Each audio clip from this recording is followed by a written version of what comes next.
അത് concrete road ഇപ്പൊ നമ്മുടെ ഇവിടെ നടക്കുന്നത് ശരിക്കും ഇതിനൊക്കെ സ്പെസിഫിക്കേഷൻ ഉണ്ട്, ഗവൺമെന്റ് സ്പെസിഫിക്കേഷൻ ഉണ്ട്. അത് പ്രകാരം ചെയ്യുകയാണെങ്കിൽ പ്രശ്നങ്ങളൊന്നും ഇല്ല. ഞാൻ ചോദിക്കാൻ കാരണം ചിലയിടത്ത് ടാർ ചെയ്ത സ്ഥലങ്ങളിൽ തന്നെ മിനിസും കൂടി അത് പരാതികൾ അപകടങ്ങൾക്കിടയാക്കുമ്പോൾ ടാറ് കൊത്തി അവിടെ പരിക്കം പ്രബലമാക്കുന്ന ഒരു രീതിയുണ്ട്. ഈ കോൺക്രീറ്റിന് അങ്ങനെ ഈ നേരത്തെ മുമ്പ് ചർച്ചയിൽ പറഞ്ഞപ്പോൾ പോർക്കഞ്ചേരി ഭാഗത്ത് അങ്ങനെ വളരെ മിനിസാണോ പ്രശ്നമാണോ, വണ്ടി ഓടിക്കാൻ പറ്റാത്തൊരു സാഹചര്യം ഉണ്ടെന്ന് പറയണ്ടായി. അങ്ങനെയുണ്ടോ?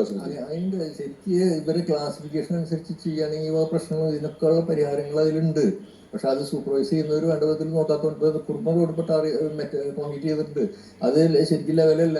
സ്കൂട്ടറിന് കാറിനോ ബസ്സിന് പോകുമ്പോൾ അറിയില്ല, അതേസമയം സ്കൂട്ടറിന് പോകുമ്പോൾ അറിയാം. ഇങ്ങനെ ചാടി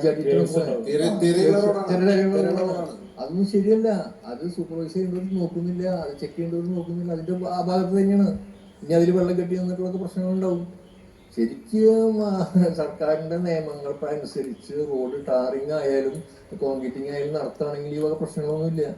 ഇതിന് ചെയ്യാവുന്ന എന്താണെന്ന് വെച്ചിട്ടുണ്ടെങ്കിൽ, എൻ്റെ ഒരു എളിയ അഭിപ്രായം പറയുകയാണെങ്കിൽ വിജിലൻസ് കമ്മിറ്റികൾ ഓരോ ഡിവിഷൻ തലത്തിലും അല്ലെങ്കിൽ വാർഡ് തലത്തിലും ഉണ്ടാകണം. 5-10 പേരെങ്കിലും ഈ വക കാര്യങ്ങളിൽ താല്പര്യം എടുത്തിട്ടുള്ളവർ അവർ അതാത് സമയത്ത് ഉദ്യോഗസ്ഥന്മാർക്ക് റെക്കോർഡിങ്ങിൽ പരാതി കൊടുക്കുകയും അത് നടപടി ഉണ്ടായില്ല. അതിൽ പിന്നെ ഇപ്പൊ ഈ കേസിൽ ഇപ്പൊ MG റോഡിലുണ്ടായ കേസ് ഒരാഴ്ച മുന്നെങ്ങാനും ഇവര് ഏതെങ്കിലും നാട്ടുകാരോ യാത്രക്കാരെങ്കിലും കൃത്യമായിട്ട് ഇങ്ങനെ റോഡ് കുഴിയുണ്ട്, അത് പരിഹരിക്കണം, അതിലിങ്ങനെ അപകട സ്വാധീനം എന്ന് പറഞ്ഞിട്ട് റെക്കോർഡിങ്ങിൽ കൊടുക്കുക, രജിസ്റ്റർ ലെറ്ററോ അല്ലെങ്കിൽ ഇമെയിലോ വാട്സപ്പിലൊക്കെ കൊടുത്തു കഴിഞ്ഞെങ്കിൽ പിന്നീട് അപകടം ഉണ്ടായി കഴിഞ്ഞാൽ തീർച്ചയായിട്ടും ആ ഉദ്യോഗസ്ഥന്റെ പേരിൽ നമുക്ക് കേസ് ചാർജ് ചെയ്യാൻ പറ്റും.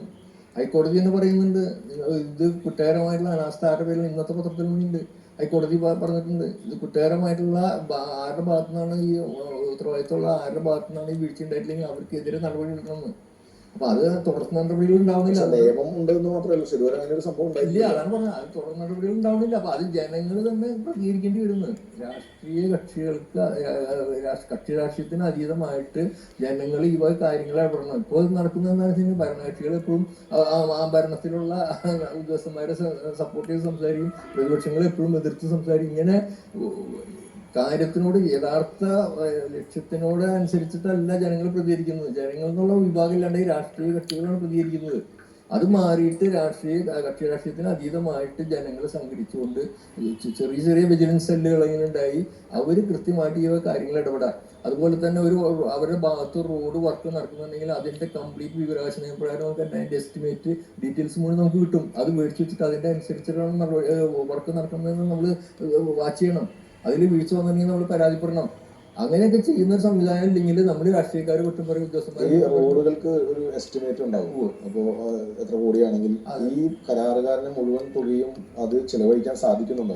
ഇത് ഒരു പരാതിയാണോ? അത് മൊത്തത്തിലുള്ള പരാതിയാണ്. അപ്പൊ അതിനുള്ള കമ്മീഷൻ നൽകുന്നു അല്ലെങ്കിൽ വേണ്ടപ്പെട്ടവർക്ക് നൽകി അതൊന്നും ആർക്കും സംശയമില്ലാത്ത കാര്യങ്ങളല്ലേ, അതൊക്കെ നടക്കുന്നുണ്ട്. അപ്പൊ പക്ഷെ അതിന് പരിഹാരം എന്ന് പറയുന്നത് രാഷ്ട്രീയക്കാരുടെ മേത്തോ ഉദ്യോഗസ്ഥന്മാരുടെ മേത്തോ മാത്രം പറഞ്ഞിട്ട് പ്രത്യേകിച്ച് കാര്യം അങ്ങനെ പറഞ്ഞുകൊണ്ടാണ് ഇപ്പൊ കൊല്ലങ്ങൾ നീണ്ടു പോകുന്നത്. അതിന് പകരം ഇതിന് അതീതമായിട്ട് നിഷ്പക്ഷരായിട്ടുള്ള ജനങ്ങള് ഒരു വാർഡിൽ ഒരു 10 പേരെങ്കിലും, ഒരു ഡിവിഷനിൽ ഒരു 10 പേരെങ്കിലും നിഷ്പക്ഷമായിട്ട് സത്യസന്ധമായിട്ട് ഇതിനെതിരെ പ്രതികരിക്കാനുണ്ടെങ്കിൽ അവരെ ജനങ്ങൾ പിന്തുണയ്ക്കുകയാണെങ്കിൽ ഇതിന് പരിഹാരം ഉണ്ടാവും. അതല്ലെങ്കിൽ എല്ലാ കൊല്ലവും നമ്മൾ ചർച്ചകൾ നടത്തും, പത്രങ്ങളിൽ വാർത്ത വരും, ഫോട്ടോ വരും, പ്രതിപക്ഷങ്ങളുടെ സമരം ഉണ്ടാവും, ഭരണകക്ഷികൾ അതിനെ എതിർക്കും. അതിങ്ങനെ ഒരു ആവർത്തനമായിട്ട് നീങ്ങുമല്ലാതെ ഒരു കാര്യത്തിലേക്ക് പോകുന്നില്ല. ജനങ്ങൾ സംഘടിക്കേണ്ട കാലം അതിക്രമിച്ചിരിക്കുന്നത്. പരാതി കൊടുത്താലും ഒന്നും പറഞ്ഞല്ലോ, കഴിഞ്ഞ ദിവസം അപകടം ഉണ്ടായി, എന്നിട്ടും 2 ദിവസം വേണ്ടി വന്നു. അത് ഇന്ന് ഉച്ചയ്ക്കാണ് അവിടെ വണ്ടി വന്നിട്ട് ഞാൻ രാവിലെ ഇന്നലെ